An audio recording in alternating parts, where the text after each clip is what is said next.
Assalamualaikum warahmatullahi wabarakatuh.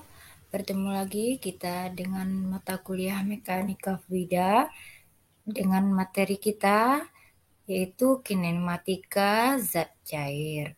Pada materi kinematika zat cair ini ada beberapa pokok bahasan. Yang pertama pendahuluan, kedua klasifikasi aliran, yang ketiga garis tabung dan garis arus, yang keempat percepatan partikel zat cair, yang kelima debit aliran, dan yang keenam persamaan kontinuitas.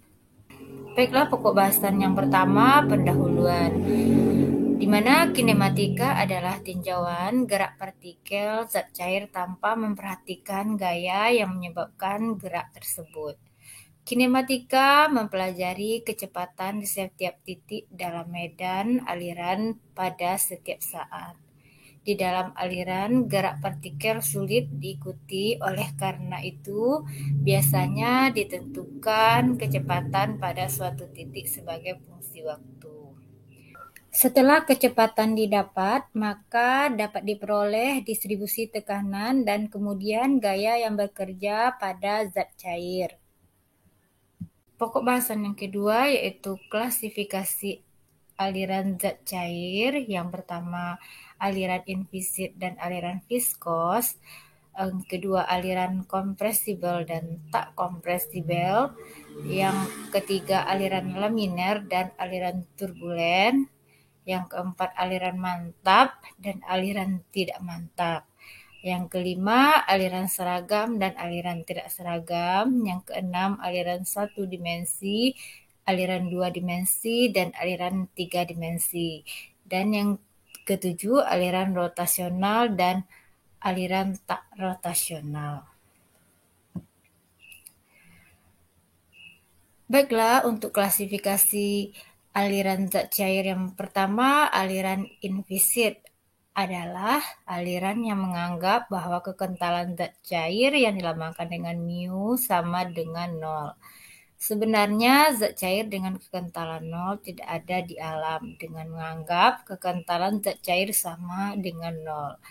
Zat cair atau disebut dengan zat cair ideal, dengan tujuannya untuk mempermudah atau menyederhanakan permasalahan yang rumit. Aliran viskos adalah aliran yang memperhitungkan kekentalannya atau dilambangkan dengan mu tidak sama dengan 0. Kemudian klasifikasi aliran zat cair yang berikutnya, aliran kompresibel, di mana alirannya menganggap bahwa semua zat cair adalah kompresibel atau dapat dimampatkan, sehingga rapat massa zat cair bisa berubah seiring dengan perubahan tekanan. Aliran tak kompresibel adalah aliran yang menganggap zat cair tidak bisa dibuat kompresibel atau dapat dimampatkan, sehingga rapat massa zat cair dianggap konstan. Pada kenyataannya, zat cair adalah kompresibel tapi dengan kemampatan yang sangat kecil, sehingga dianggap bahwa air adalah tak kompresibel. Kemudian klasifikasi aliran zat cair yang berikutnya adalah aliran laminer, di mana aliran yang partikel-partikel zat cairnya bergerak teratur membentuk garis lintasan yang kontinu dan tidak saling berpotongan. Sedangkan untuk aliran turbulen, aliran yang partikel-partikel zat cairnya bergerak tidak beraturan dan saling berpotongan atau kacau balau bentuknya ya.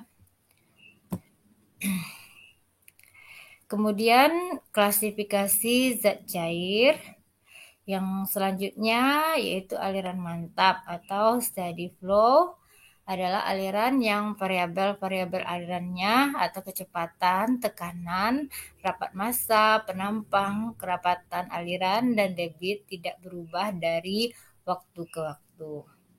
Nah, sedangkan aliran tidak mantap adalah aliran yang variabel-variabel alirannya atau kecepatan, tekanan, rapat massa, penampang, kedalaman aliran, dan debit berubah seiring dengan perubahan waktu. Selanjutnya, aliran seragam adalah aliran yang variabel-variabel alirannya atau kecepatan, tekanan, rapat massa, penampang, kedalaman aliran, dan debit tidak berubah dari satu titik ke titik yang lain atau konstan terhadap tempat. Sedangkan aliran tidak seragam, aliran yang variabel alirannya atau kecepatan, tekanan, rapat massa, penampang, kedalaman, dan debit mengalami perubahan satu titik ke titik yang lain atau tidak konstan terhadap tempat. Berikutnya, aliran satu dimensi adalah aliran yang menganggap kecepatan di setiap titik pada penampang mempunyai besar dan arah yang sama. Sedangkan aliran dua dimensi, aliran yang menganggap semua partikel mengalir dalam bidang sepanjang aliran, sehingga tidak ada aliran tegak lurus pada bidang tersebut.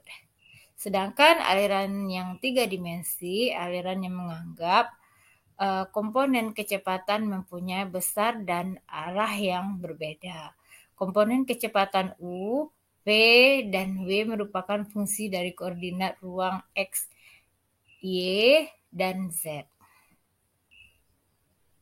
Kemudian klasifikasi aliran zat cair yang berikutnya. Aliran rotasional adalah aliran yang setiap partikel zat cairnya mempunyai kecepatan sudut terhadap pusat massa. Sedangkan aliran tak rotasional, aliran yang setiap partikel zat cair tidak mempunyai kecepatan sudut terhadap pusat massa. Kita lanjutkan pokok bahasan yang berikutnya, yaitu garis arus dan tabung arus. Yang dimaksud dengan garis arus adalah kurva khayal yang ditarik di dalam aliran zat cair untuk menunjukkan arah gerak di berbagai titik dalam aliran. Nah, kalau bentuknya bisa dilihat dari gambar ini ya, dari gambar 67. Dan sedangkan gambar yang kedua merupakan tabung arus. Tabung arus ini terbentuk jika sejumlah garis aliran ditarik melalui setiap titik di sekeliling suatu luasan kecil dalam aliran. Pokok bahasan berikutnya, percepatan partikel zat cair. Percepatan partikel zat cair yang bergerak didefinisikan sebagai laju perubahan kecepatan. Laju perubahan kecepatan ini bisa disebabkan oleh perubahan geometrik medan aliran atau karena perubahan waktu. Nah, bisa dilihat dari gambar di bawah ini ya. Suatu aliran melalui curat dengan tampang lintang mengecil dari sebuah tangki.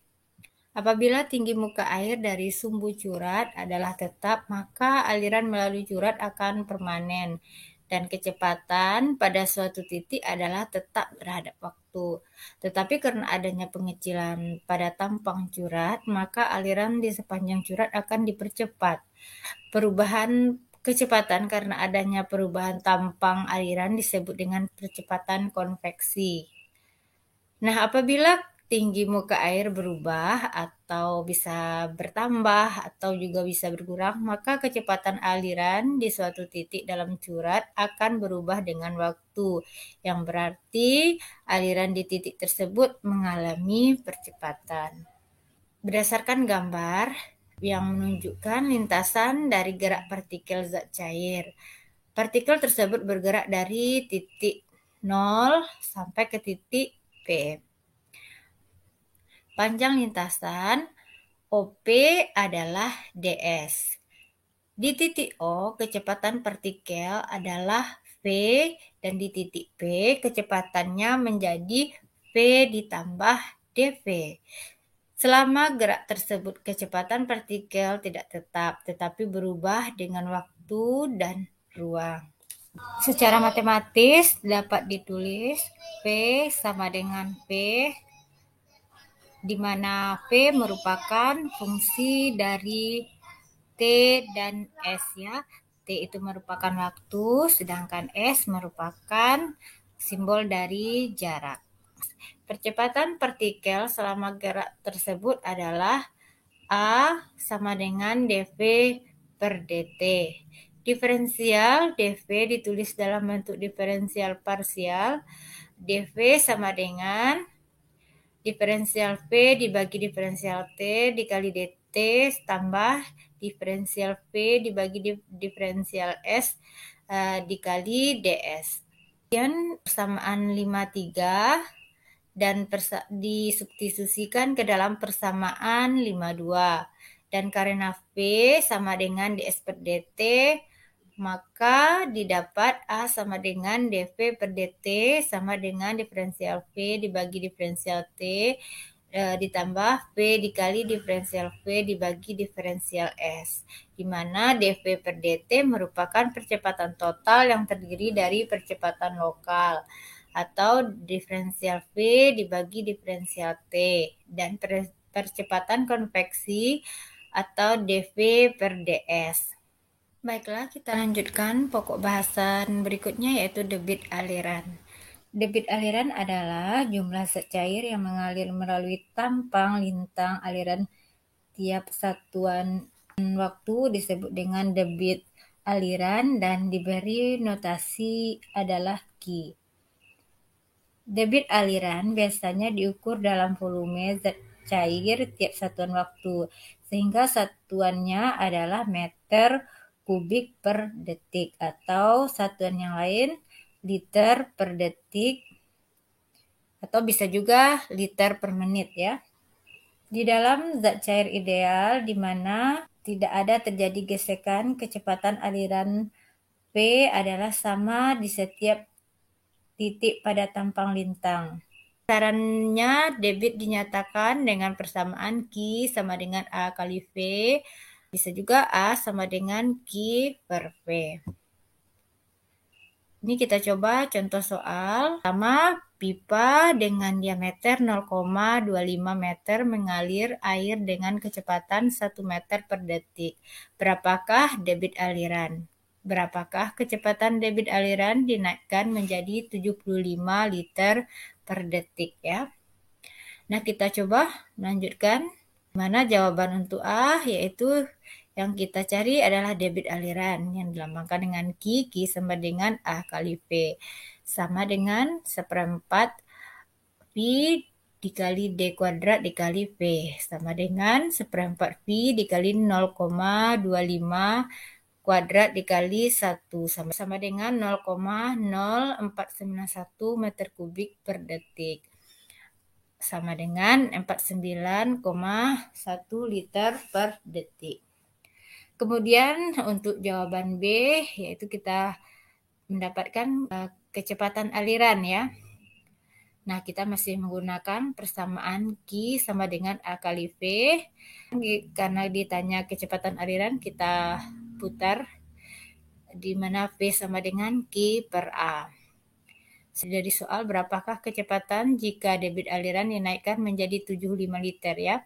Jadi Q-nya 0,075 dibagi seperempat V dikali 0,25 kuadrat sama dengan 1,53 meter per detik. Bahasan selanjutnya yaitu persamaan kontinuitas. Apabila zat cair tak mampu mampat atau uncompressible mengalir secara kontinu melalui pipa atau saluran dengan tampang aliran tetap ataupun tidak tetap, maka volume zat cair yang lewat tiap satu satuan waktu adalah sama di semua tampang. Keadaan ini disebut dengan persamaan kontinuitas aliran zat cair. Nah, dapat kita lihat tabung aliran pada gambar ini ya, di mana untuk aliran satu dimensi dan mantap kecepatan rata dan tampang lintang pada titik 1 dan 2 adalah P1, DA1 dan P2, DA2 ya. Volume zat cair yang masuk melalui tampang 1 tiap satuan waktu adalah V1, DA1 dan volume zat cair yang keluar dari tampang 2 tiap satuan waktu adalah V2 dA2. Oleh karena tidak ada zat cair yang hilang di dalam tabung aliran, maka V1 dikali dA1 sama dengan V2 dikali dA2. Untuk seluruh luasan pipa, di mana V1 dikali A1 sama dengan V2 kali A2, atau Q sama dengan A kali V sama dengan tetap ya. Di mana untuk A merupakan luas penampang dengan satuan meter kuadrat, sedangkan V adalah kecepatan aliran dengan satuan meter per detik.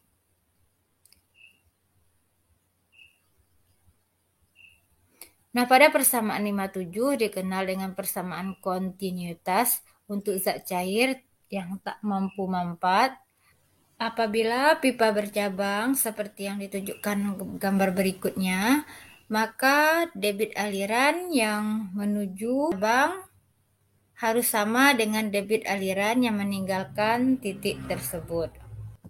Nah, ini merupakan gambar pipa bercabang ya, di mana persamaan kontinuitas Q1 sama dengan Q2 ditambah Q3 atau A1 dikali V1 sama dengan A2 dikali V2 ditambah A3 dikali V3. Biasanya debit aliran menuju titik cabang diberi tanda positif dan yang meninggalkan diberi tanda negatif, sehingga jumlah aliran pada percabangan adalah 0. Baiklah, kita lanjutkan contoh soal. Kita ambil saja ya contohnya pipa bercabang, di mana soalnya air mengalir melalui pipa 1, 2, 3, dan 4. Seperti gambar di bawah ini, air mengalir melalui pipa 1 dengan diameter 50 mm dihubungkan dengan pipa 2 berdiameter 75 mm, di mana kecepatan rata-rata V2 sama dengan 2 meter per detik. Ujung pipa 2 bercabang menjadi pipa 3 dan pipa 4. Kecepatan aliran pipa 3 adalah V3 sama dengan 1,5 meter per detik. Diameter per pipa 4 adalah D4 25 mm, sedangkan debit aliran pipa 4 adalah setengah debit pipa 3. Q4 sama dengan 0,5 Q3. Hitung Q1, V1, Q2, D3, Q4, dan V4. Kita lanjut penyelesaiannya. Di mana untuk debit pipa 2 sudah diketahui diameter dan kecepatan aliran sehingga dapat dihitung debit alirannya. Q2 sama dengan A2 dikali V2 sama dengan 1/4 dikali V dikali 0,0075 kuadrat dikali 2 sama dengan 0,008836 meter kubik per detik sama dengan 8,36 liter per detik. Karena Q2 sudah didapat, maka Q1 dapat dihitung berdasarkan persamaan kontinuitas. Q1 sama dengan Q2, sama dengan 8,836 liter per detik. Kecepatan aliran di pipa 1 dapat kita cari dengan persamaan tadi ya, dengan A1 dikali V1 sama dengan 8,836 liter per detik, di mana V1 sama dengan 8,836 dikali 10 pangkat min 3 dibagi 1/4 dikali V dikali 0,05 kuadrat, dapat hasilnya 4,5 meter per detik. Persamaan kontinuitas di titik cabang antara pipa 2 dengan pipa 3 dan 4, Q2 sama dengan Q3 ditambah Q4 sama dengan Q3 ditambah 0,5 Q3 sama dengan 1,5 Q3. Q3 sama dengan Q2 dibagi 1,5 sama dengan 0,008836 dibagi 1/2 sama dengan 0,00589 meter kubik per detik, sama dengan 5,891 liter per detik. Selanjutnya, kita cari diameter pipa 3, dapat dihitung dengan persamaan berikut ya. Q3 sama dengan A3 dikali V3, atau A3 sama dengan Q3 per V3. Sama dengan 0,00589 dibagi 1,5. Sama dengan 0,003927 meter kuadrat. Nah, kemudian kita cari diameter di pipa 3 sama dengan akar A3 dibagi 1/4 pi, sama dengan 4 dikali 0,003927 per pi, dapat 0,071 meter. Lanjutkan mencari kecepatan aliran di pipa 4, dapat dihitung dengan persamaan Q4 sama dengan A4 dikali V4 sama dengan setengah dikali V3 dikali A3 sama dengan A4 dikali V4. Nah, dapatlah kecepatannya setengah dikali 1,5 dikali 0,003927 dibagi 1/4 pi dikali 0,003 kuadrat sama dengan 4,717 meter per detik. Baiklah, cukup sekian materi kita pada pertemuan ini. Semoga bermanfaat. Assalamualaikum warahmatullahi wabarakatuh.